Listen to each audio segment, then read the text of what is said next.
Frank Bonada here for LowKickMMA. Today I'm joined by Jared Vanderaa ahead of his fight with Sergey Spivak on February 20th. How's it going?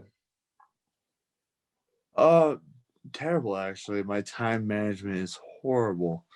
Uh, I I'm literally just waking up. Because I had a really weird night. My daughter kept coming in the room, so I was up at like 3, 4 in the morning, and then I had a hard training session, and I was like, yeah, I'm gonna crash out. And I look at my phone, and they're like, oh, you need to wake up. I'm like, oh shit. It's This camp's just been time management, just a failure. Just is, and like my days are off. I was like thinking like yesterday was Friday, today like I thought it was like Monday. Like I'm just it's all a blur right now. Well, how long have you been in camp? Because obviously you've been rescheduled from UFC 256. Have you been throughout the holiday season as well? The holiday season I just kind of took off between me having COVID, the fact that I had predominantly like a 5 month training camp because I was supposed to fight back in September. Then that was already like a 10 week or so camp. Then I got pushed back another 10 weeks. Then immediately after my last fight, they're like, "Hey, you're fighting me." I'm like, "All right." And so like it came out to be like something ridiculous, like 4.5, 5 months of just training. So I was like, you know what, I'm gonna enjoy the holidays. And then I've I've just been going hard since the beginning of the year. So how many weeks did you take off in total? I want to say about three, Okay. give or take three. The week that I tested, I took that the rest of the week off. I took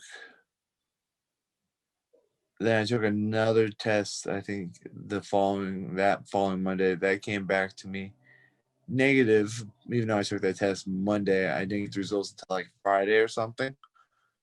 And then I was doing some slight training, nothing crazy that following week, but nothing substantial. Mhm. Okay. Well, obviously, yeah, you had your initial fight cancelled due to a COVID test. How was that? The impact of COVID affecting you? Were you like, did you have any symptoms? How was it?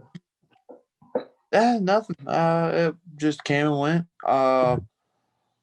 From like literally the week coming up, I heard like whispers, like some people like, oh, this person might have it, this person, and then literally because mine was like more of a public notice that then after I tested positive and it came out, all these whispers and rumors all became like, yeah, this person had COVID, I had COVID. And I'm just like, oh. And then what really pissed me off was I found out a lot of people knew that they had COVID, still came in, still trained, and spread around. Personally, I don't know. I it just came and went, didn't affect me. Problem was the fact that these people were just passing around, and it's like, oh, it's not killing anyone I know. And I'm like, okay, I'm fine with that logic, but it affected me financially. And I'm like, that's annoying. Like, I'm like, if I was affecting you financially, you'd get mad and try to punch me in the face. And I'm just like, I should do the same. Well, it's But good to hear that physically you were fine though, at least. yeah, yeah, no, I rebound quickly. It was came in quick and easy for me, luckily. Hmm. Well, so yeah, great news that physically you're fine. How much has the whole COVID pandemic affected your training regime, your training camps this past year? That hasn't really affected anything. Um, the gym the gym I own, the fact that I could always go to it because I own it. Then another gym I train at hasn't closed down, so we're just training like back and forth. I have those options, and it hasn't been able to slow me down. I'm lucky in that way. I know other people have been affected tremendously, and I hope they could get back in the gym soon. Oh, perfect. Um, so with your fight in UFC 256 cancelled or rescheduled, how do you look back on the year of 2020? Only one fight, but you also got signed for the UFC. So yeah, how do you look back at it? I mean, there was definitely hectic. I mean, a hectic year in a lot of ways because like a lot of things happened. Uh, let's see. Like I bought a candy machine business. I bought a gym. Then I got my black belt. Then I signed to the UFC guy.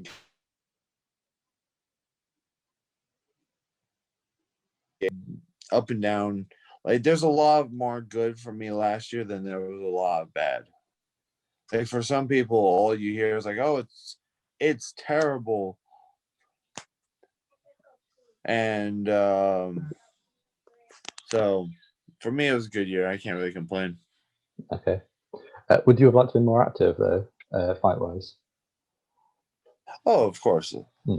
I don't like fighting once a year, and I was happy to have that second fight. And I'm happy that they were able to rebook it for 2.5 months later from the so like it's not far in between, so it's a quick turnaround. I do like that, and I'm just excited for this upcoming fight. Mm-hmm. Well, yeah, let's talk about that upcoming fight. Sergey Spivak. Um, what stands out to him as an opponent for you? Nothing really. It's just he was someone that I was supposed to fight in the regional scene, and I wanted to fight him. And I mean, considering how quickly he responded and how he responded to his team, they weren't scared to fight me back then. They were just trying to get him to where he is now. And I can respect that. I can respect that. Them trying to protect their guy. They looked at me like I was a harder fight for him than some other dude. Where I think they pulled him like, hey, we feel like you beat him, but we don't want to risk it. Let's get you someone you beat up. And I think that's what they were trying to do with his record. And I can't fault the team for taking care of their guy. Fair enough. Have you followed his career at all since he signed for the UFC? See, 4 fights. Uh, a little bit because again, like I was supposed to fight him, and I saw him fight Walt Harris, and I kind of knew that was going to be one sided. I mean, it's Walt Harris. Yeah. Um, then I watched his Tai Tuivasa fight. Now that one was an interesting one because I don't think Ty's that good. Like I think he's very strong. I think he's very durable. I just don't think skill wise he's the best. And I think Spivak of all people actually showed that, especially his grappling. And I believe Australians are known for their judo. And Spivak being Ukrainian, Russian, I believe is under Sambo. So he easily just tossed Tai Tuivasa around. I'm just like, yeah, I don't like. I'm like that was an easy match for him. I'm sure like Ty hit him and he was like, oh hell no. But for the most part, I actually was leaning towards Spivak from the beginning. Uh, his Tiberius fight I've watched because I really don't know too much about Tiberius. He's been in the UFC for a minute, but he's not terrible. But he hasn't shot up into the big leagues. So that was an interesting fight to watch. And then I remember I was walking around in Vegas. I don't know if it was like my friend's wedding or something. I just remember just wandering Vegas and I see him fighting Carlos Felipe. I'm like, oh shit, let's watch this fight.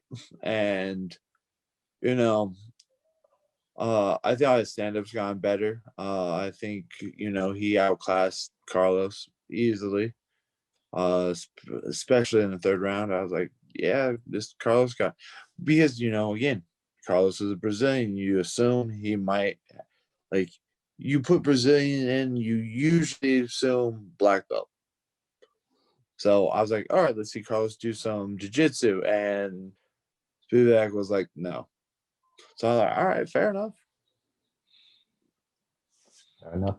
So when you look at Spivak, what stands out to you in terms of like strengths and weaknesses for you to either look out for or to exploit?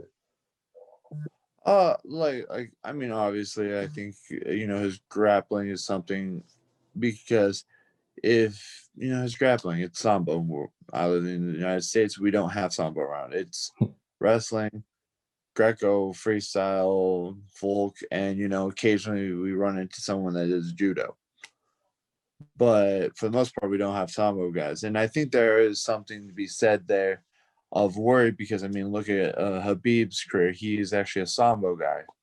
Fedor, sambo. So I mean, something to worry about there. And I'll give him credit for that. He's built weird. I think he has really, really long legs. It's just an observation, and I don't know if that's a good thing or a bad thing. If used properly, it's one of those things that could be a great tool. If it's not used to full advantage, it could be a detriment. Yeah. So when you do square up, what do you see as being your method of victory? How do you win this fight? Not to reveal too much. Heel hook. I'm gonna roll into a heel hook. Perfect. That's it. Like I said, those long legs are wide enough where I could just slide through, rolling heel hook, fight over in 10 seconds. I might keep going until the second round just to give people entertainment. But rolling heel hook, I'm gonna Ryan Hall him, call it a day. Imanari roll straight into it. Yeah, why not? Like, Fair enough. I'm a big dude. Like, I'm a black belt, and my first love were leg locks, and I was doing leg locks before they were cool. Like, it sounds dumb and a little hipstery of me, but like everywhere I touch someone's ankle, I did a straight ankle lock once. They're like, oh my god, I got yelled at for leg locks all my life, and now they're cool. I'm like, fuck you all. It's like, no. I was like, you guys made fun of me for lacking leg locks, and now they're all of a sudden cool. I'm just like, screw this. Yeah. I don't think I've ever seen a heavyweight go for an Imanari roll, at least. Maybe, I think Cyril Gahn got a heel hook, but it'd be a sight to see. Yeah, and that's also how I plan on beating Francis too. Oh, big shout. um, so, not to look past feedback, but what goals do you have for 2021? Following that, how many fights would you like to get into? Where would you like to be by the end of the year? I think if I'd Spivak, and I was hoping to get Chris Darkus or maybe Tom Esplin, but these two cats already have fights the same day I'm fighting, and I'm just like, okay, well, I guess I'm not gonna fight either of you two just yet. So I'm just doing my thing, fight Spivak, and from over there, find someone else I could get a hold of, and then I would like to fight Orlovsky, because I have a feeling that he's closer to retiring than he is from his prime. So I would like to make that one of my fights sometime in 2021, just because I'd like to have that fight over that legend. Mm-hmm. So that like outside of that, like I'm not like I won't say I'm not rushing to the top.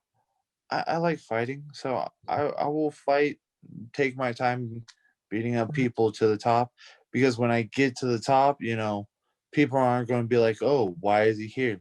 Oh, he just popped up out of nowhere." No, it's like, yeah, this guy's been beating people's asses left and right. He deserves his chance, and that's kind of the path I want to take. Okay. How many fights are you actually looking at getting in 2021? Have you got a goal for that at all? I would like anywhere from 3 or 4. Okay. A ranking by the end of the year, do you think? I would like to be at least in the top 15 by the end of the year. Okay, perfect. Well, that almost wraps us up. For LowKick MMA, we are doing a prediction count. I don't know if you've heard that Jake Paul and Ben Askren have been signed to fight a box. I definitely think Askren is the most athletic, and I like I. This is hard to say, because I don't think Ben Askren's a good boxer. I'm a big fan of Ben Askren. I think dude's a phenomenal grappler, but it's not boxing. But to be realistic, I don't think Jake Paul has the quality of trainers to actually maybe beat Ben Askren. So I'm going to naturally lean towards Ben Askren, but sadly, I wouldn't be surprised if that dumb Jake Paul wins, because I like Ben Askren, but he's not 26. He's not in his prime, and I don't know how often he trains. But I would like, personally, I would like to see Ben just say "fuck boxing," grab a hold of him, and slam him. Get himself DQ'd and just obliterate him in grappling. I personally would respect Ben so much more doing that than actually boxing him. Because to be honest with you, Jake isn't a boxer. Ben isn't a boxer. You got a guy that knows how to use his fame to make money. He's calling out people that obviously isn't a good boxer. Like if he called out Nate Diaz, Jake Paul will get slapped the fuck up by him. And I think, or even Conor McGregor. He, like, even though Conor just lost, I still would put Conor in a giant betting favor over Jake Paul, over Ben Askren and Jake Paul. Because Askren's striking isn't what Ben Askren's known for.